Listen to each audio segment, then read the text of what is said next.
Hei! Mä haluan jakaa tänään sun kanssa mun 3 supervoimaa johtajana. Ensimmäinen niistä on ihmisläheinen, läsnä oleva johtaminen, johon liittyy vahvasti mentorointi.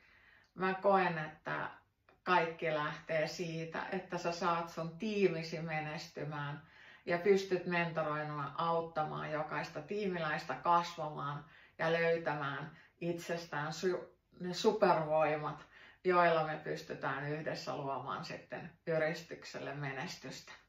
Mun toinen supervoima on ehdottomasti rakkaus numeroihin.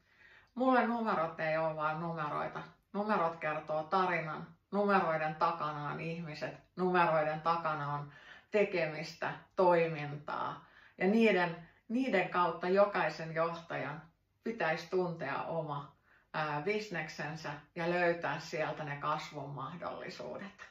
Kolmas mun supervoima on ehdottomasti erinomainen resilienssi, eli kyky kestää muutosta, kyky kestää painetta ja pysyä edelleen positiivisena siinä kaikessa ja löytää keino mennä eteenpäin ja löytää ratkaisuja muutoksen keskellä.